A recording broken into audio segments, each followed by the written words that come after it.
Redevelopment बद्दल माझा प्रश्नही होता की जुन्या बिल्डिंग आणि झोपडपट्टी रिडेव्हलपमेंट एक पर्सनल लेवलवर विचारू, पॉलिटिक्स बाजूला. झोपडपट्टी असेल तर फुकट घर देणं हे योग्य आहे का?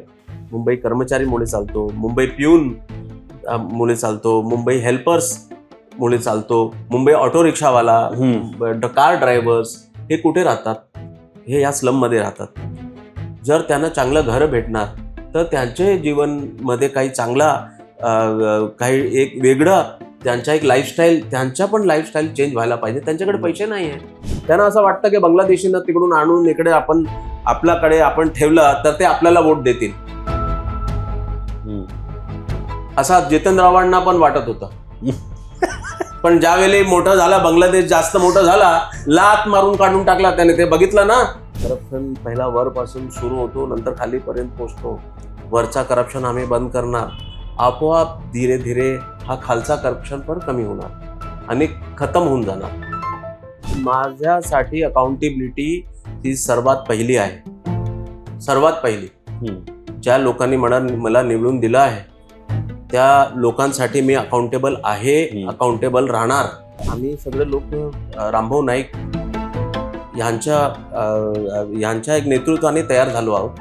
रामभाऊ नाईकने हे पद्धत सुरू केली अकाउंटेबिलिटीची. दरवर्षी ते आपले एक कार्य अहवाल ते सादर करत होते. मी युवा मोर्चाचे अध्यक्ष होता त्यावेळी. आम्ही तिकडे बसायचो आणि फोटो गॅदर करायचा, त्याच्या लेख लिहायचा. पुस्तकमध्ये वेगवेगळ्या लोकांच्या लेख, काय विजन आहे ते, कुठे कुठे काम केले त्याचे फोटोग्राफ्स, हे सगळं मी सगळं काही केलं आहे. मी रामभाऊ नाईक, नंतर गोपाल शेट्टी, ह्या दोघांसंगती मी एक लहान कार्यकर्ता म्हणून मी काम केलं आहे.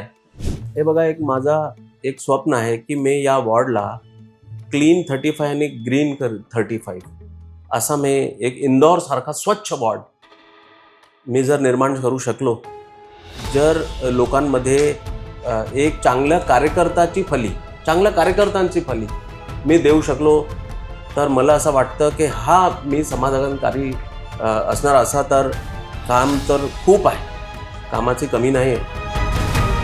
पण लोकांना एक 5 वर्षानंतर असं वाटलं पाहिजे, हां, योगेश वर्माला निवडून दिलं ते आम्ही चांगलं काम केलं.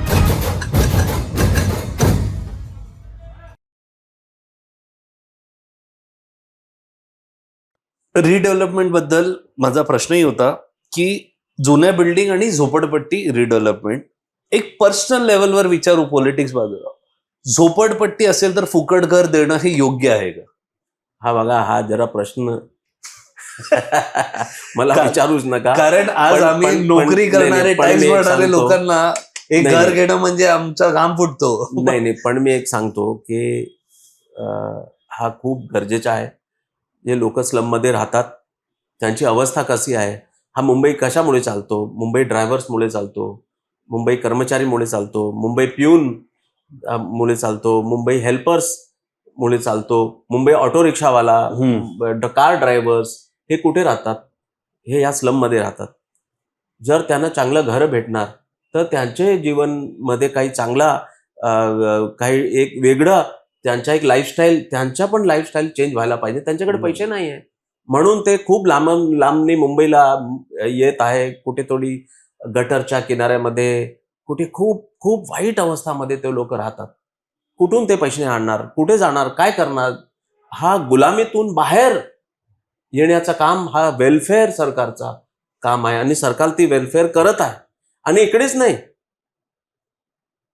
ती सगळीकडे प्रधानमंत्री आवास योजना खूप मोठ्या प्रमाणाने चालत आहे. गावी ओपन डेफिकेशन फ्री, घरातले टॉयलेट्स, ही योजना प्रधानमंत्री मोदीजीने आणलं. आणि नंतर मोदीजीने आवास योजना ते आणून एक धनराशी देऊन गावातली लोकांना तिकडे चांगलं घर भेटेल याची पण व्यवस्था केली आहे ना सर. आमच्या टीम मध्ये पण आहेत ज्यांना मिळाले आहेत बेनिफिशरीज. हे बेनिफिशरी हे लोक आहे, आपल्या देशातली माणसं आहे, आपल्या देशातली हा जिवंत माणसं आहे. नाही, पण माझा प्रश्न ते होता की मुंबई जागाच लिमिटेड आहे. आज होतंय काय, कुठेतरी ते इन्सेंटिव्हाइज झालंय की एक झोपडी बनवली तर मुंबईत आज एक घर कोटीच्या खालती नाहीये. बरोबर. आज मी 10-20 वर्ष काम करून पण 1 कोटी कमवीन का याच्यानंतर याची गॅरंटी नाहीये. किती छान नोकरी आणि मी इंजिनिअरिंग करून आलेलो आहे. तर मग अशा वेळेला अशा गोष्टींना जे इन्सेंटिव्हायझेशन होतं की अरे 15 साल तेरे को निकालना है, घर तो मिल ही जाएगा. ह्याच्यासाठी काहीतरी, कारण याचं जसं तुम्ही बोलताय, तुम्ही इतकं छान देताय की त्याचा मिसयूज पण तेवढाच व्हायची शक्यता आहे.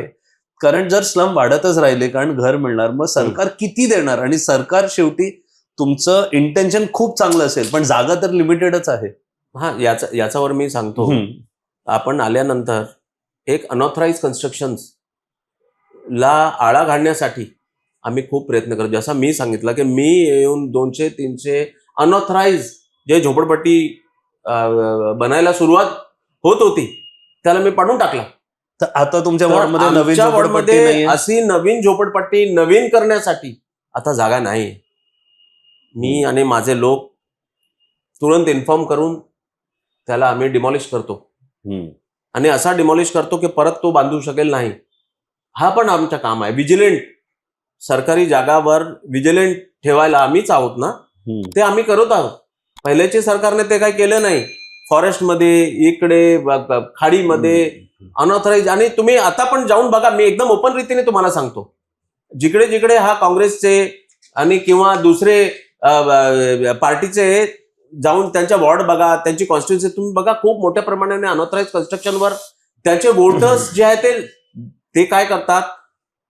तुम्ही बघा ना, बांगलादेश, संपूर्ण बांगलादेश निर्माण होऊन टाकतो तिकडे.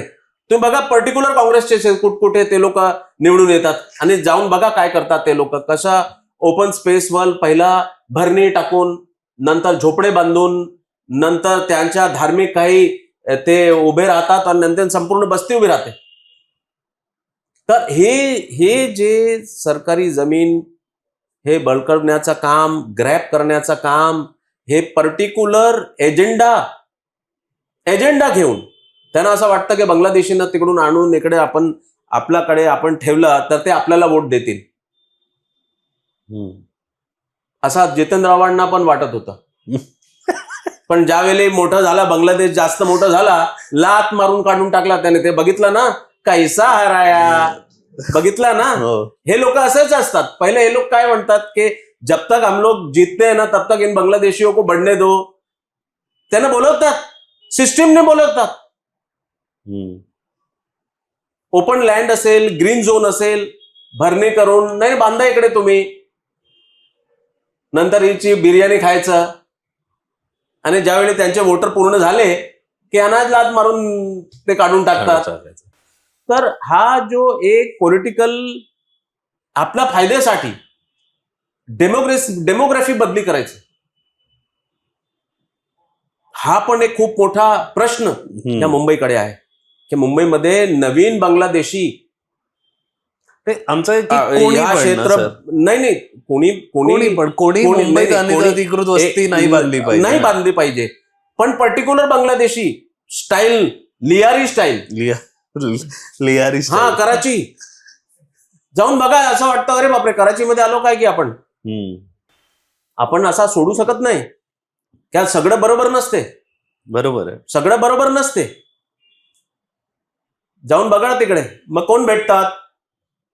ISIचे एजंट. कोण भेटतात? हा, तिकडे जाऊन जिहादी. याला रोखलं पाहिजे. मुंबई बॉम्ब विस्फोटने हादरली होती. मुंबई दंगलांनी जखमी झाली होती. तर हा पण प्रशासनाचं काम आहे की नवीन बांगलादेश उभा राहू नये. लोकांची, नवीन मुलांची सेफ्टी, सिक्युरिटी, हा साठी पण हा खूप इम्पॉर्टंट विषय आहे. त्याला आळा घातला पाहिजे आणि मजबूत रीतीने आळा घातला पाहिजे. आपण हा सेक्युलरिझमचे चष्मेने आपण बघू शकत नाही त्याला. मग तिकडे RDX भेटेल, तिकडे AK-47 भेटेल, तिकडे रॉकेट लॉन्चर्स येणार. नंतर काय? नंतर कोण जबाबदार होतील? आपले मुले हा लहानपणीपासून स्कूल, कॉलेज बिचारे शिकतात. कुठे भांडणार हे लोक या लोकांची? तर हा सेफ्टी आणि सिक्युरिटी हा खूप मोठा विषय आहे. आणि म्हणून आम्ही नवीन बांगलादेश आणि नवीन कराची या मुंबईमध्ये होऊ देणार नाही. म्हणूनच आमचा प्रश्न होता की हे जे इन्सेंटिव्ह जो आहे फ्री घराचा, तो कुठेतरी त्याचाच फायदा घेऊन हे सगळं उभं केलं जातं. बरोबर आहे. आणि जसं तुम्ही म्हणताय की आता नाही होऊ देणार, नवीन चांगलंच आहे. एक्झिस्टिंग झोपडपट्टी आहे, मला वाटतं 2010 मध्ये शेवटचा फ्रीज लागला होता, 2011. 10-11च्या दरम्यान. आणि त्यानंतर मग जितक्या झोपडपट्ट्या आहेत त्या का नाही तोडल्या अजून? म्हणजे कसली वाट बघताय प्रशासन? नाही, तुम्ही बघा ना, सगळीकडे ऍक्शन सुरूच आहे. पण तुम्ही बघा, रेल्वे जमीनमध्ये तर गरीब नगर बसला होता. हो, 10 वर्षांनी कोर्ट केस चालत होता. 10 वर्षांनी रेल्वे बसेस. म्हणजे आपली सरकार आणि कोर्टासाठी त्यानंतर थांबते का? नाही, ते हा देशामध्ये कानून आहे ना. पण ते जे कानून बनवतात ते तर कानून नाही पाळत नाही, आहेत. जे नवीन बनवतात त्याला आम्ही तोडूनच टाकतो. हम्म, आम्ही काय नवीन बस्ती होऊ देणार नाही. हम्म, आमच्या क्लिअर मत आहे, हम्म. एकदम स्टँड क्लिअर आहे. ओके, खूप चांगलं. आता एक कॉर्पोरेटर म्हणून हे आपल्याकडे बीएमसी आणि ह्या वॉर्ड लेवलवर एक करप्शन हे म्हणजे आम्ही आहे, बरोबर आहे. कुठेतरी ते आपण पहिले एक्सेप्ट केलं पाहिजे. जर आपण डिनायल मध्ये राहिलो की नाहीच आहे तर आपण सुधरूच शकणार नाही. 60 महिने तुम्हाला झाले, तुम्ही काय प्रकारे बघितलंय आता कसं ते कमी करायला? कारण आम्ही जेव्हा पण बीएमसी कर्मचाऱ्यांशी बोललो, त्यांचं एक पद्धत असते एक काम करायला एक माणूस आणि 500 लोक आहेत. मग कुठेतरी एक फिल्टर आहे पैसा त्यांच्यासाठी, मग एजंट त्याच्यासाठी येतात, कारण बरीच कामं ते एजंट फॉर्म भरायचे असतात, बरोबर एजंट आहे. भरून देतात, त्याचे पैसे घेतात. मग करप्शन हे कुठेतरी एक अनऑर्गनाइज सिस्टमच झाली आहे, ज्याच्यात वॉर्ड ऑफिसरला पण एक फायदा होतो की यार कोणीतरी त्याची थोडी कामं करून त्याच्यापर्यंत येत आहे. मग ह्याला कसं आपण दुरुस्त करायचा प्रयत्न करतो आहे का? ह्या करप्शनला कमी का, सिस्टमला नीट ऑर्गनाइज करण्यासाठी?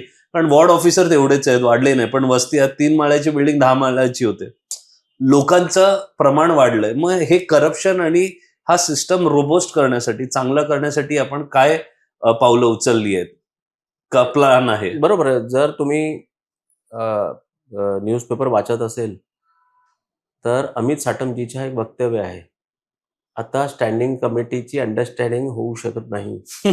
करप्शन पहिला वरपासून सुरू होतो, नंतर खालीपर्यंत पोहोचतो. वरचा करप्शन आम्ही बंद करणार, आपोआप धीरे धीरे हा खालचा करप्शन पण कमी होणार आणि खतम होऊन जाणार. पहिला स्टँडिंग कमिटीमध्ये काय काय होते सर्वांना माहीत आहे. पण आणि अमित साटमजीने येऊन आणि देवेंद्रजीच्या विजन हे समोर ठेवून आता स्टँडिंग कमिटीची अंडरस्टँडिंग आणि पहिला जे काय म्हणत होता की बंगल्याचा हिसाब, बंगल्याचा हिसाब, आम्ही कुणाचाही बंगला नाही आहे आणि होणार पण नाही. हा लोकोन्मुख संस्था आहे, लोकांसाठी आहे, लोकांच्या भलं करण्यासाठी आहे. त्यासाठीच आम्ही प्रयत्न करत राहणार आणि वरचा करप्शन फिनिश झाला की खालच्या आपोआपी खतम होणार.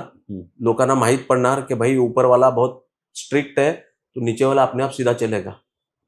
त्यासाठी आम्ही स्वतः हा करप्शन फ्री असलं पाहिजे.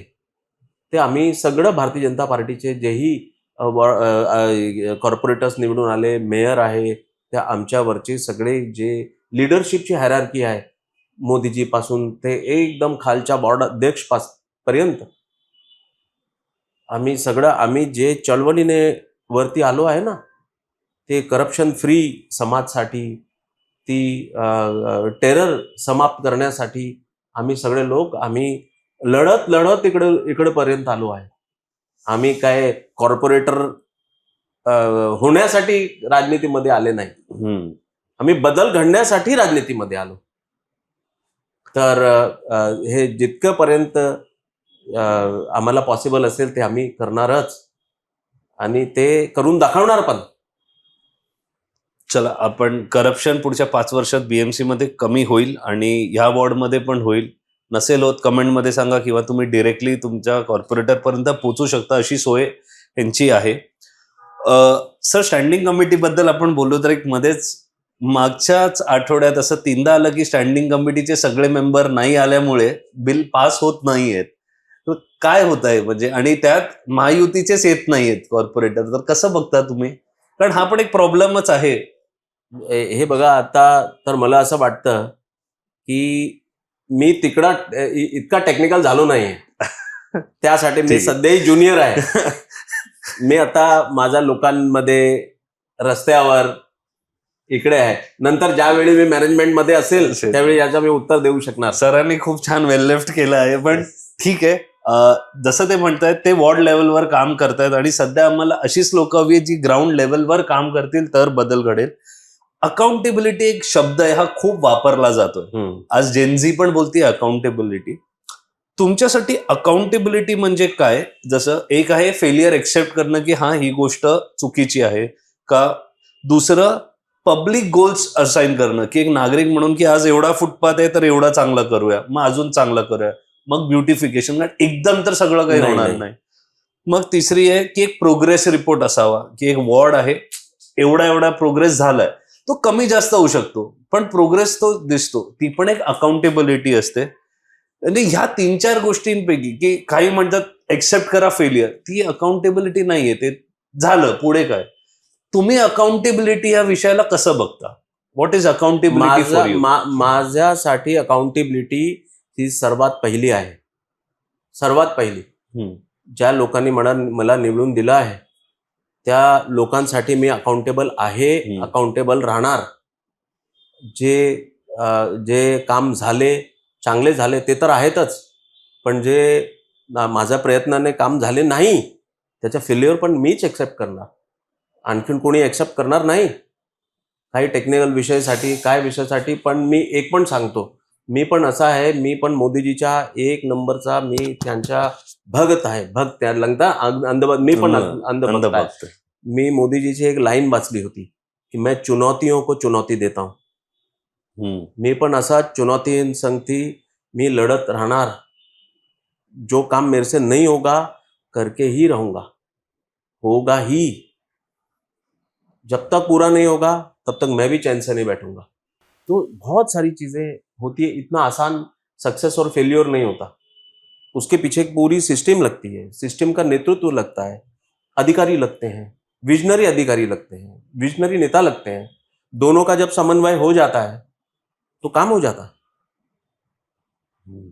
तो फेल्योर, कोई भी चीज जो नहीं होगी वो तो फेल्योर तो एक्सेप्ट करना ही पड़ेगा. आप कोई सुपरमैन नहीं हो कि आप कुछ भी कर सकते हो. आप भी सिस्टम के एक पार्ट हो. बहुत बड़ा सिस्टम है. उस सिस्टम का एक पार्ट बनते हुए, नैनो पार्टिकल है, कॉर्पोरेटर एक नैनो पार्टिकल होता है पूरे सिस्टम का. लेकिन नैनो पार्टिकल भी आजकल, चिप्स देखो कितनी छोटी होती है लेकिन कितना काम करती है. तो वैसे ही हम लोग बनेंगे and we will do it. आम्ही करणारच. और एक चीज का फेल्योर, तो फेल्योर की आदत पड़ जाएगी ना, फिर ऐसा लगेगा कि नहीं नहीं होता है तो क्या फरक पड़ता है. वो आदत हम लोग कभी लेंगे नहीं. नाही, खूप छान. आणि मला वाटतं प्रत्येक कॉर्पोरेटर लेवलवर, राजकीय लेवलवर जर ही अकाउंटेबिलिटी आली तर बदल खरंच घडू शकतो. तुम्ही असं कधी विचार केलाय की एक वार्षिक रिपोर्ट कार्ड आपल्या वॉर्डचं असलं पाहिजे, जे प्रत्येक आपल्या सोसायटी का नागरिकांपर्यंत पोहोचलं पाहिजे, की आम्ही सरकारमध्ये आल्यापासून ह्या वर्षभरात, जसं तुम्ही आता अकाउंटेबिलिटी, की ह्यात काही गोष्टी आम्ही चांगल्या केल्या, ह्या काही गोष्टी आम्ही नाही करू शकलोय पण आम्ही प्रयत्न करणार, आणि ह्या काही गोष्टी म्हणजे त्या, कारण प्रत्येक सोसायटीच्या प्रत्येक मेंबरला कळणार नाही ना काय चालू आहे, खूप छोटी छोटी छोटी छोटी कामं असतात. मग असं काही रिपोर्ट कार्ड सिस्टम, काही डॅशबोर्ड, सिटीजन डॅशबोर्ड ज्याला म्हणतो डिजिटल लेवलचा, असं काही आधुनिक तांत्रिक काही अशी विजन आहे का रेसिडेंटसाठी, जी ह्याच्या आधीच्या कुठल्याच पार्टीनी कधी विचार केला नाही? एक व्हॉट्सअप चॅटबोर्ड करायचा माझा एक प्रयत्न सुरू आहे. नंतर आम्ही सगळे लोक रामभाऊ नाईक यांच्या एक नेतृत्वाने तयार झालो आहोत. रामभाऊ नाईकने हे पद्धत सुरू केली अकाउंटेबिलिटीची. दरवर्षी ते आपले एक कार्य अहवाल ते सादर करत होते. मी युवा मोर्चाचे अध्यक्ष होता त्यावेळी. आम्ही तिकडे बसायचो आणि फोटो गॅदर करायचा, त्याच्या लेख लिहायचा, पुस्तकमध्ये वेगवेगळ्या लोकांच्या लेख, काय विजन आहे ते, कुठे कुठे काम केले त्याचे फोटोग्राफ्स, हे सगळं मी सगळं काही केलंय. मी रामभाऊ नाईक, नंतर गोपाल शेट्टी, ह्या दोघांसंगती मी एक लहान कार्यकर्ता म्हणून मी काम केलं आहे आणि ते मी माझ्याकडे करणारच. पण माझा डे टू डेचा अपडेट जो तो फेसबुक, इंस्टाग्राम हा वर मी डेली अपडेट करत राहतो.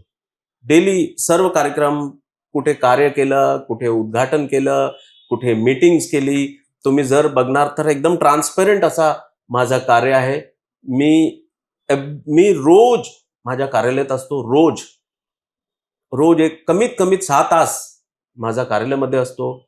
बोर्ड ऑफिसरशी चर्चा करत राहतो.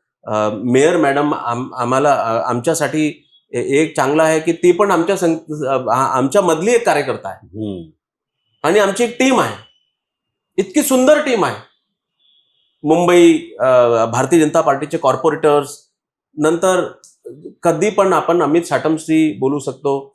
देवेंद्रजी फडणवीस एकदम एक मेसेज केलं की ते उत्तर देतात. सीएम येस, अजून म्हणजे अजूनही तो बिलकुल ते एकदम इतके ते पण युवा मोर्चामध्ये होते.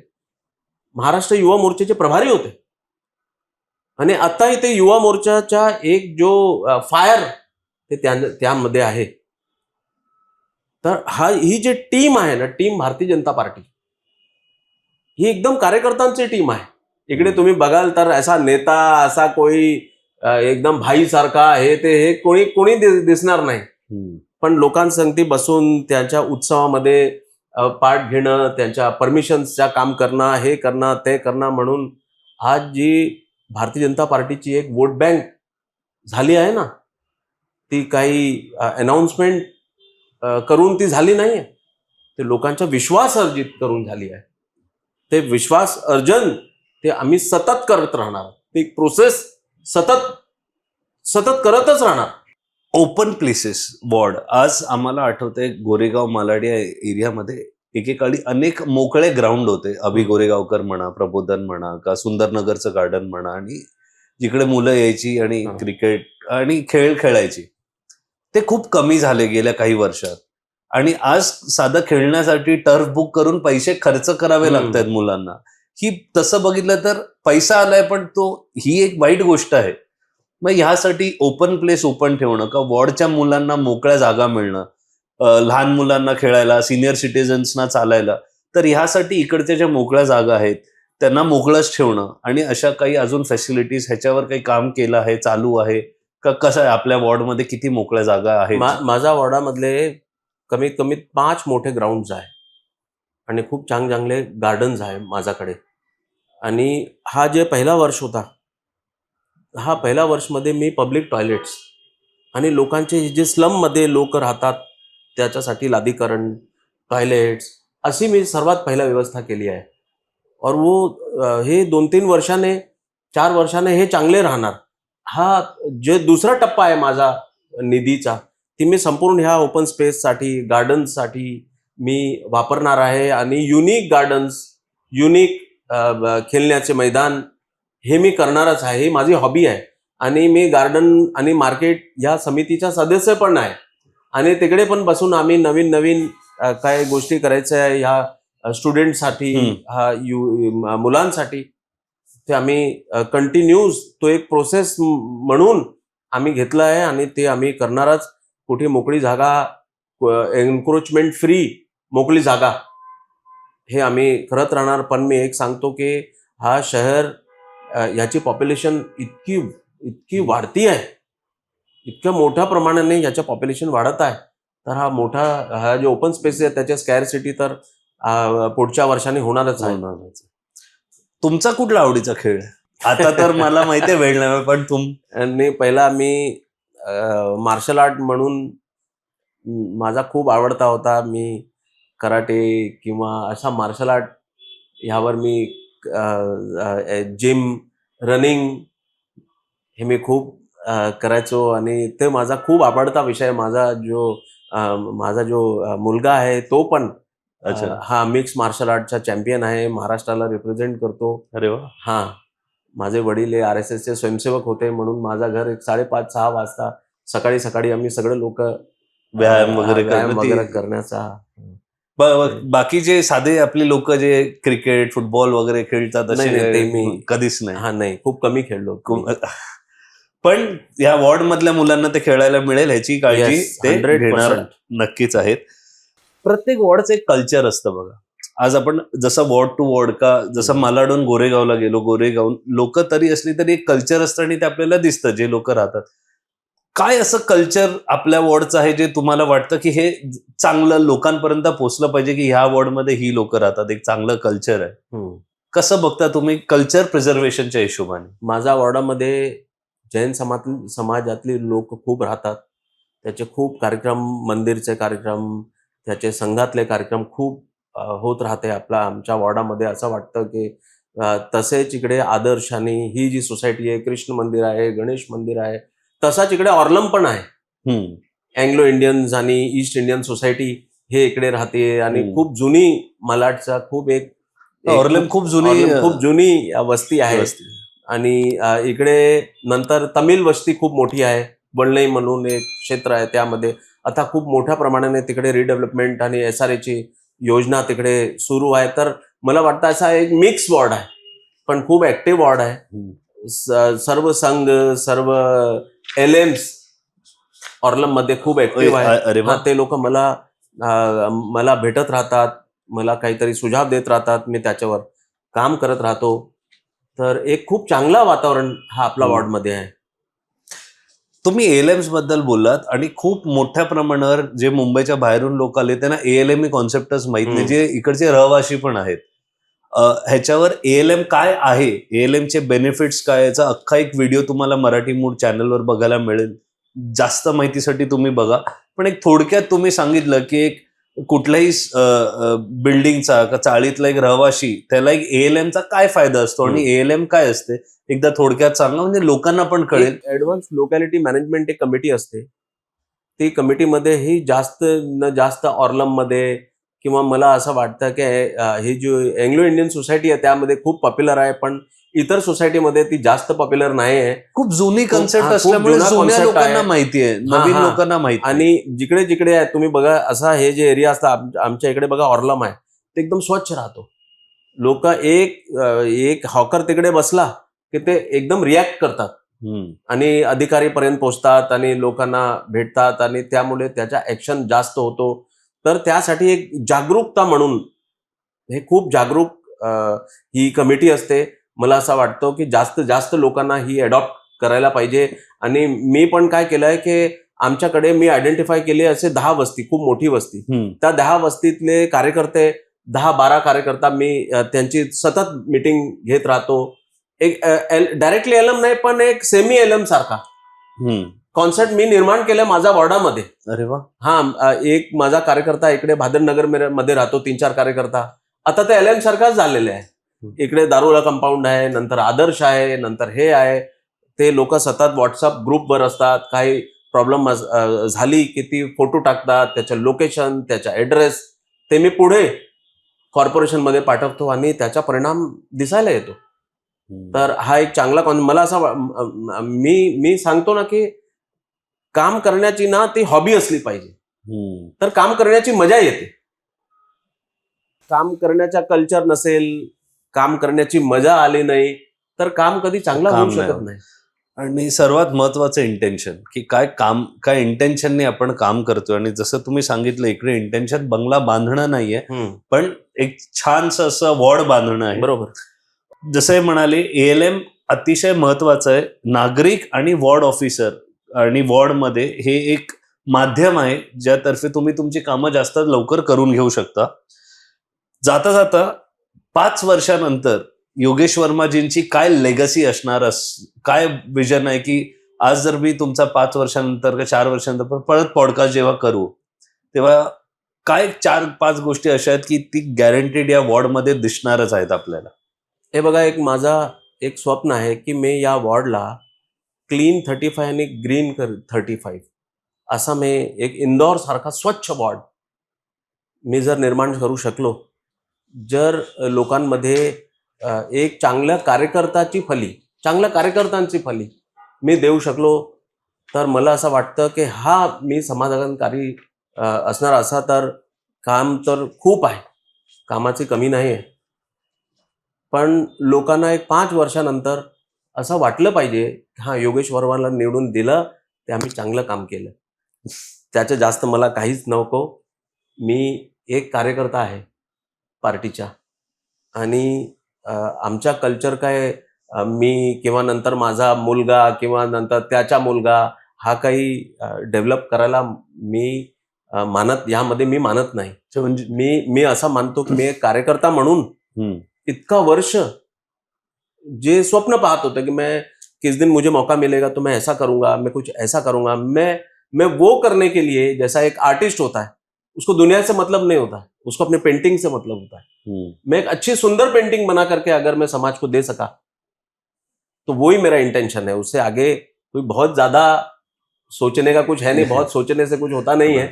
करते रहने से, काम करते रहने से, अंदर के कार्यकर्ताओं को जिंदा रखने से, क्या नाम है, खुश रह के काम करने से, टेंशन लेके नहीं, बहुत चिंता करके, बहुत ये करके काम की चुनौतीपूर्ण काम का रिजल्ट देने के बाद में जो आनंद आता है, ऐसा आनंद मैं अपनी लाइफ में चाहता हूं. मैं चाहता हूं कि अरे ये नहीं हो सकता था, देखो कई लोगों ने नहीं किया लेकिन मैं कर सका, उसका मैं वे आउट निकाल सका, तो ये मैं करना चाहता हूं. और उसमें मैं अपनी सफलता मानूंगा कि जो पक्ष ने जिम्मेदारी दी वो आपने पूरा कर दिया, तो उतना ही होता है, उससे ज्यादा कुछ नहीं होता. उससे आगे तो भगवान की मर्जी होती है. खूपच छान. जसं सर शेवटी शेवटी हिंदीमध्ये आले.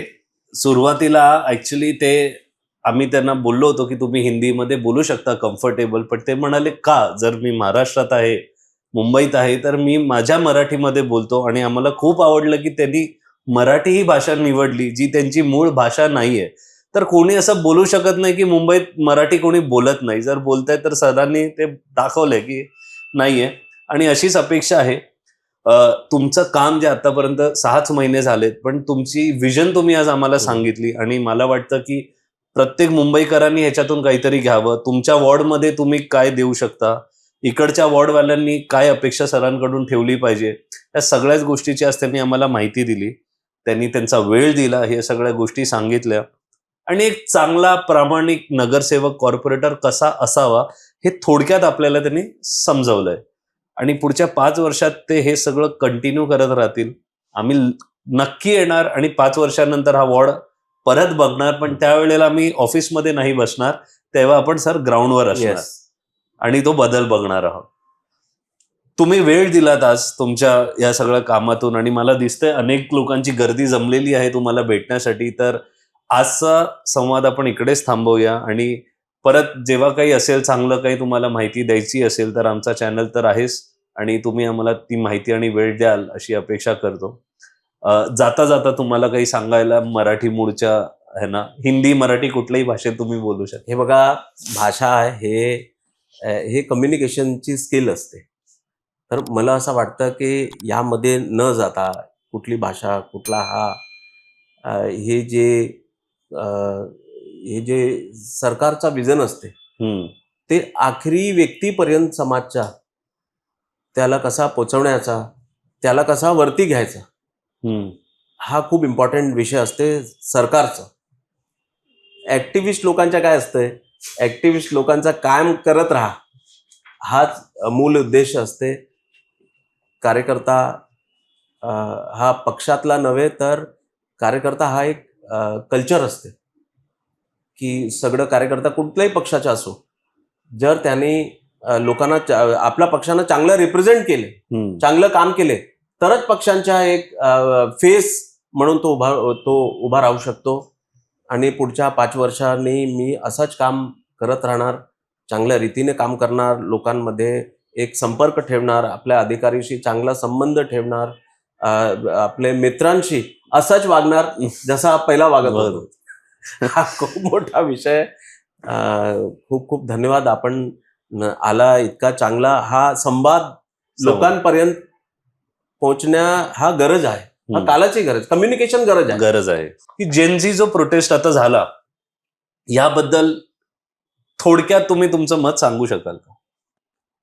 की जेनझीची ऍक्टिंग करताना किंवा जेनझीच्या फॅशन करताना 2014च्या पहिल्याच्या भारत आणि 2014च्या नंतरच्या भारतवर तुम्ही रिसर्च करा. काय अवस्था होती, सुरक्षेची काय अवस्था होती. जर 2014 पूर्वी असा काही आंदोलन घडण्याचा प्रयत्न कोणी केला असता ना, कुठेतरी बॉम्ब फुटला असता. इतका इझी नाही आहे. प्रधानमंत्री मोदी हा मोदी रेव्होल्युशननी लोकांनी आणलं आहे. हा मोदी रेव्होल्युशननी आणला आहे. पाकिस्तान आपल्या डोक्यावर नाचत होता, चायना आपल्याला धुडकवत होता. त्यामधून मोदी आज भारतला इकडे येऊन उभं राहिलं. इकडे भारताला आणला मोदीजींनी. आज पाकिस्तान कुठे आहे लोकांना माहीतच नाही. आणि यामध्ये 60% चांगले विद्यार्थी होतच नव्हते. ते होते जे ऑलवेज फेल्युअर आहात, काही हुल्लडबाज आणि काय जे मला असं वाटतंय हरलेले हे काय म्हणतात त्याला दल होते. त्यामध्ये लोकल काही प्रमाणावर म्हणजे जर तुम्ही म्हणाल काही जेन्युइन स्टुडंट्स पण होते, कारण एज्युकेशन सिस्टम आपली एज्युकेशन सिस्टम इज म्हणजे नाहीये तशी जशी असायला पाहिजे. ते आता म्हणून हे न्यू एज्युकेशन पॉलिसी हीच सरकार घेऊन आली. भारतीय जनता पार्टीची मोदी सरकार न्यू एज्युकेशन पॉलिसी घेऊन आली. मग ती यांच्यामध्ये आता इम्प्लिमेंटेशन सुरुवात होणार आहे. प्लस ही जी सरकार होती, लेफ्टिस्टची सरकार होती, त्यामध्ये अकबर महान, औरंगजेब महान, हे सगळे लोक होती. आणि आता छत्रपती शिवाजी महाराज महान, सरदार भगतसिंग महान, हे नवीन जे चॅप्टर इन्क्लूड केले. तर यामुळे या लेफ्टिस्ट विचारधारा समाप्त होते. ह्या कारणाने हे लोक असं दलांना घेऊन आले जे हरलेले आहात, पण पैसा भरपूर आहे. आणि त्याचा कसा फॉरेन विचारधाराने त्यांना जोडून, त्यांना इंटरनॅशनल डीप फेक ह्यांना जोडून कसं यांना परत रिवाईव्ह या दलांना रिवाईव्ह व्हायचं आहे. हे स्टुडंटसाठी काय करत नाही. मी एक सांगतो, यामध्ये ही डिंपल यादव बसली होती. एक कॉक्रोचला ती एकदम प्रेमळनी हे करत होती, तो बिचारा घायल झाला होता. ही डिंपल यादवचे ससूर जे होते मुलायम सिंग यादव, सर्वात पहिला एज्युकेशन मध्ये बदल जर कोणी आणली असेल तर भारतीय जनता पार्टीचे मुख्यमंत्री कल्याण सिंगजींनी. पहिला उत्तर प्रदेश, बिहार, मध्य प्रदेश यामध्ये नकल म्हणजे उद्योग सारखं चालायचं. ज्यावेळी कॉम्पिटेटिव्ह एक्झाम्स होत होती त्यावेळी हा संपूर्ण गावामधले सरपंच हे एकदा यायचे त्या सेंटरमध्ये आणि लोकांना सांगायचं की मेरा लड़का अभी एग्जाम देगा, उसके बीच में आने का नहीं. आणि कॉपी मास कॉपिंग होत होती, मास कॉपिंग. आणि लोक पुढे येत होते. कल्याण सिंगनी आल्यानंतर नकल विरोधी अध्यादेश सर्वात पहिला तुम्ही नेटमध्ये जा आणि जाऊन वाचा, नकल विरोधी अध्यादेश हे कोणी आणलं, हा शिक्षामध्ये हा चांगला वातावरण कशा निर्माण होऊ शकतो, त्या सर्वात पहिला कल्याण सिंग होते. त्यांनी नकल विरोधी अध्यादेश आणलं कि कोई नकल करता हुआ पकड़ा गया, किसी ने नकल करने में मदद की, उसको 6 महीने का कारावास, ऐसा करके. तर हे मुलायम सिंग यांनी एक मोठी सभा घेतली, अशीच सभा, समाजवादी युवजन सभा. हा असाच हुल्लडबाजांना एकत्रित केलं आणि त्याने ते असा स्टेटमेंट दिला कि नकल करना ये तो स्टूडेंट का जन्मसिद्ध अधिकार है. नकल करना ये जन्मसिद्ध अधिकार है. हे मुलायम सिंग यादवचे शब्द होते. तुम्ही सांगा जेनजी, ये कॉपी करना जन्मसिद्ध अधिकार बोलने वाला, उसकी बहू ये शिक्षा के सुधार करने के लिए आएगी, ये शिक्षा का सुधार करेगी. अरे क्या है कि नहीं कुछ. यही लेफ्टिज्म ने इसी मुंबई के अंदर सारी मिलों को बंद कर दिया. इस मुंबई में 10 लाख लोग मिल्स में काम करते थे, बड़ी बड़ी गिरणी कामगार काम करते थे. मराठी माणूस मुंबईच्या मुंबईच्या बाहेर गेला, निघून गेला. त्यांचा परिवार संपूर्ण उद्ध्वस्त झाला. हे लेफ्टिस्ट लाल बावटा आणि काँग्रेसची सरकार सगळं मिल बंद करून टाकली. रोजगार 10 लाख लोक एकच वर्षाने बेरोजगार झाले. संपूर्ण मिल्स, संपूर्ण मोठमोठी युनिट्स ही बंद पाडली ह्या दोघांनी मिळून. आणि आता परत हा देश प्रोग्रेस करतोय आणि परत सेम तसाच हा प्रोग्रेसला डिरेल करण्याचं काम हा लेफ्टिस्ट आणि काँग्रेस मिळून करत आहे. खूप छान यांनी सांगितलंय की जेनझीनी पहिले स्वतः विचार करावा, त्यांनी वाचावं 2014च्या आधी जसं हे म्हणाले, आणि आज जी परिस्थिती आहे की काय बदल झालाय.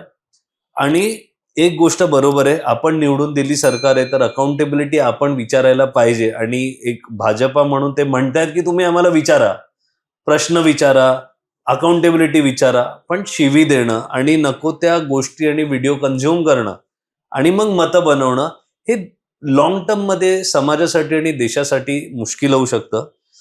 तर खूप छान भूमिका सांगितली तुम्ही, तुमची काय आहे. आणि सर, आपण आज पॉडकास्ट इकडेच थांबूया, कारण वेळेची मर्यादा आहे आणि लोकांना पण जर त्यांची काही प्रतिक्रिया असेल, कमेंट वगैरे मध्ये टाकायची असतील, तुमच्यापर्यंत आणायची असतील तर आम्ही ते माध्यम आहोतच. काही समस्या असेल, काही तुम्हाला यांच्याशी बोलायचं असेल, कमेंट सेक्शनमध्ये टाका, यांच्यापर्यंत आम्ही पोहोचवू आणि त्याची उत्तर तुमच्यापर्यंत घेऊन येऊ. हेच आमचं काम आहे. आजचा एपिसोड आपण इकडेच संपवूया आणि लवकरच भेटूया पुढच्या एपिसोडमध्ये. कंटेंट आवडतंय तर सबस्क्राईब करा, लाईक करा आणि शेअर करा. जय हिंद, जय महाराष्ट्र. जय श्रीराम.